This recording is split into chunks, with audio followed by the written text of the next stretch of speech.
Hi everyone, it's Kasia from Tarot Map, and I haven't been on for a while, and I thought I'm going to come to the favorite spot of mine, and I'm going to share with you literary divination. I know it's nothing new, a lot of people have done it and do it. I think I've learned about it a couple of years ago, maybe from Melissa Lucia.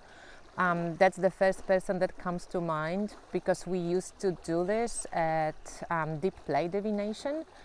We used to cut, poems or song lyrics into little stripes and just do divination from this. But I, of course, want to connect it with the cards. So what I'm going to do, I actually took a physical book, like I took John O'Donoghue's book, Eternal Echoes. I haven't really read this book yet, I just kind of started, so I'm not that far off. And I took two decks. I took the Moon Baby Magic Tarot, and I took this cutest new edition, to the family, the tiny little Wild Unknown, the pocket edition. Okay, so let's go. You grab a book, grab a deck or two, grab a tarot deck, two tarot decks, tarot deck and oracle deck, two oracle decks, whatever you fancy, but two decks would be nice to just get two different maybe images. And we are going to pick a page, open the book in a whatever place, a random place, see where your eyes go, top of the page, middle, bottom, just read a couple of sentences, and based on this try to create a question for yourself, or a divination based prompt that you can pull some cards on top of it. And I'm going to show you next how I do it, and let's go. Okay, so first things, so if you have a book, any book, you just open it up. That's when I opened it up, and I opened on this page with a blessing. So the first line that I'm seeing is, may you listen to your longing to be free. May you listen to your longing to be free. What I want to ask the cards is now, what do I long for, right? What do I long for? So why don't we pull one card from the Moon Baby Magic Tarot? And why don't we pull one card from the Wild Unknown Tarot as a connection to, so what do I long for right now, right? We're talking about right now. It's Seven of Lasers, Fortitude. Seven of Lasers is Seven of Wands in Moon Baby Magic Tarot. And we can see how one match is going to just light up all the other ones. It's a full moon phase. So it's around about celebrating reality. So fortitude, it's like strength, right? Like to have stamina, to have a conviction, to have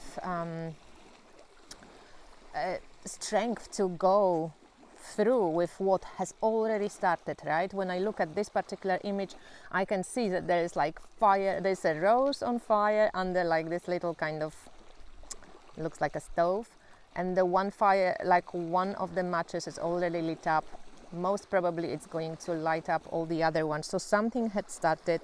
And when we go into the little booklet, Seven of Lasers, Fortitude, Full Moon, the reversed meaning is lose heart. So basically we do not want to lose heart. So what I'm longing for, maybe I'm longing for continuation of what has been started. I'm longing for having courage, having strength to continue the process that I have already started. I'm longing for not losing heart, for having hope, for being in a position when I can actually persevere and follow through what I have begun. So this is something that came to mind, but you can look at this card for yourself and you can see, or pull a card for yourself. What do you long for right now? In Moon Baby Magic Tarot, we also can check for the full moon phase. It is about celebrating reality. It's the fullest of the moon phases, right? Emotions can run high as well. And the color is kind of like between this maybe orange and red. So it's between ambition, endurance, and love and confidence, creativity and sexuality. I would base it in between those keywords.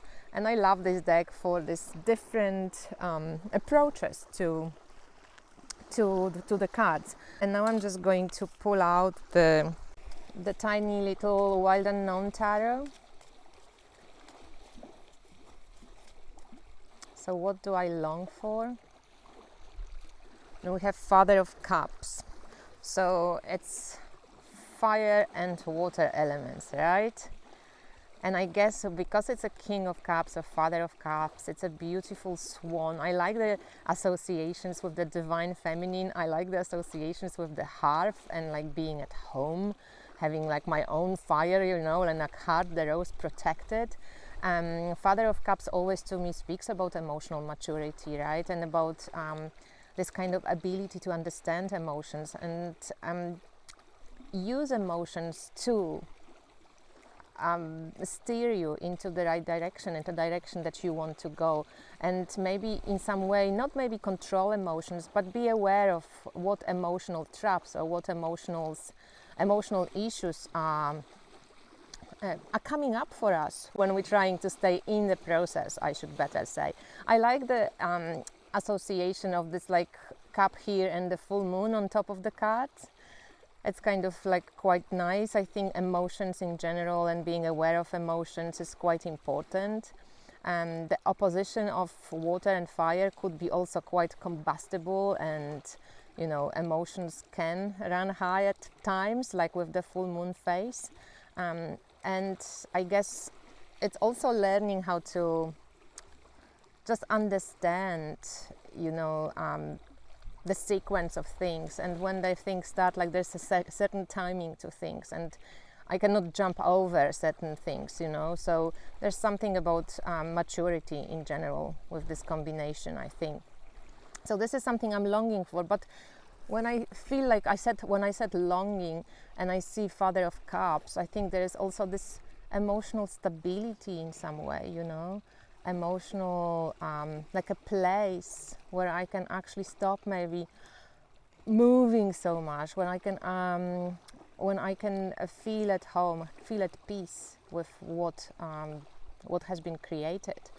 So maybe something there as well. So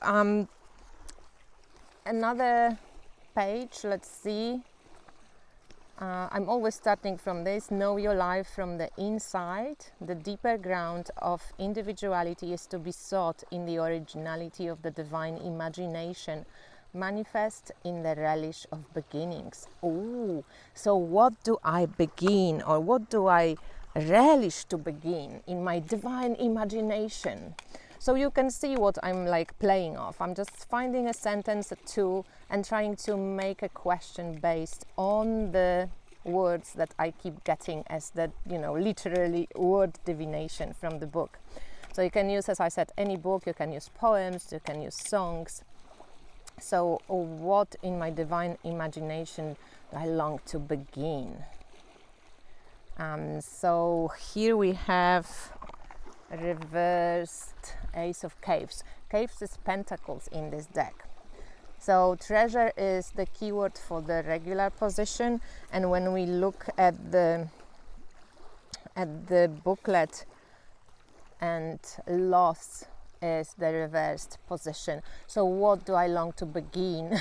I think I do long to begin finding a home, first of all, but I guess because of loss, I see it a bit more as what I'm afraid of, and maybe what stops me from really wanting to, or like allowing myself to begin anew. It is loss, because in some way I do feel like I got a forced hand in some way. I was obviously for a couple of years now thinking of moving, but you know, it was the war in the Ukraine that actually like pushed me when I felt not safe in my own country, at my own place, in my own home, when it was really intense, when I was like, that's fucking it, I don't want to be there. So in a way, that comes with a loss, because my family is there, my friends are there, my flat is there, like everything is kind of there. And at the same time, you know, I'm a Sagittarius, so I'm constantly in movement. I'm happy to be traveling, I'm happy to be moving places, but in some way this loss rings true. And maybe in some way I also am encouraged with this card to find treasure in the loss, you know, to allow myself to actually feel this loss, because I'm trying to fucking like forget about it, like move on, do something different. But I think this is quite important. And we have some songs here from Moon Baby Magic Tarot, and I like the Björk Hidden Place, and also this one I don't know, Super Mode I, but I like the title, Super Mode I. So when we look at the moon phases, what do we have? We have the first quarter moon, which is the divination, and you can see it right here. So using divination, using things that I know and that help me usually, that's really great. And abundance, fertility and home is the color of the background, so I quite like it. I like also in some way that it is reversed, because it feels like it's open to receive, you know, like it's not the closed archway. It's actually like money is falling into the hole. And because it's reversed, we actually could look at this particular moon phase, right? Because it changed. So this is the last quarter moon and it's vanishing. And I think maybe this also has to do with something like loss, right? When maybe I have to get used to just losing something in the process. Like I have to move on past that kind of attachment, and attachment to things as much as also attachment to how I want things to go. Just, you know, I'm in this process of manifesting when I think, fuck, I've just done everything for now that I could, that's in my power. I put my place for sale. I need to sell the place to get something here. We are looking for, you know, what we can afford here. We speak to people. Everyone knows that what we're searching for. We kind of eyed some of the pieces of land that we can afford. Nothing, we haven't spoken to the owners or anything like this, just because we don't have money right now. But if our place sells, then that's going to be possible like instantly, right? So then also, you know, having to figure out how to pay for, like if we want to build a small house, how to pay for this one. We have some savings, and yeah, I think it's going to work out. But this is the combination of the two tarot decks. So this is Ace of Cups, Treasure, and Four of Swords. I love that little lamb. I don't know, Easter is coming. It reminds me of Easter. I think until Easter, just like chill the fuck out. Maybe it is about also releasing and clearing your energy field, you know, Easter and this kind of rebirth of Christ consciousness. It's quite a powerful celebratory like feast, and it's an important initiation if you want to take it on consciously. Even if you're not Christian, it doesn't matter really. It's quite a powerful energy for purification and for rebirth. So in some way, rebirth through loss, you know, letting go of old things and finding this inner peace of mind. I love that kind of third eye chakra also, you know. And yeah, the thoughts are fucking waiting. They want to just drop. But I think there is something to be said about the Four of Swords and like concentrating the mind power. So this is what I do, and most of you know, but I have this creative tarot class and how to read unusual tarot decks. When I teach you and give examples of how I use many decks at once, so you can check it out at my website. It's also linked below. And I think this is fun, you know, this is just creative play. This is opening your intuition to new possibilities. I know that we tend to read the decks and the tarot cards, you know, through our own lens and perspective. So it's actually lovely to use booklets, to use different decks, to use decks that you are maybe less familiar with, more familiar with. See what comes up when you look at different images. Don't always look at the cards through the prism of, you know, known tarot definitions. Just look at the cards based more on images and what the image is reminding you of right now. You know, as I looked at the Fortitude, this is Seven of Wands, but also because this image is so unique and so different to Rider-Waite-Smith or Thoth or Marseille, Yet it has, you know, the kind of essence of it, but the image reminds me of many different things that I associate with whatever the question was right now. So I hope this is inspiring and that you play more. And I wanted to also give you a little update about April and the Ukrainian family that we, you know, supporting. So they well. I have sent them some shopping money, paid the rent for April. I don't know the bill's amount yet. I will get it like probably maybe in May. So that will be covered anyway. They don't pay anything because of your generosity. And I'm still looking for ways to support maybe another family or another, like some other people. So I'm just checking the options because I still have some of the money left. And because I'm not sure when I'm going home, I might be going home middle of May, I might be staying somewhere till the end of May. We'll see. If we're staying longer, I might just ask them to stay 1 month longer, so I also pay for this month for them. But if not, then maybe I'll see if I can help them in any way. I know that the mother who lives in our place, there's grandmother, mother and daughter. The mother has found a job, so this is really great news because they can start support themselves, not only, you know, from like given money, but actually sustainably, and that's really great news. So that's what I wanted to share as well. And yeah, sending you all lots of love, and thank you for, you know, for sending the money. And also, as you can see, I'm feeling so much better, so much calmer.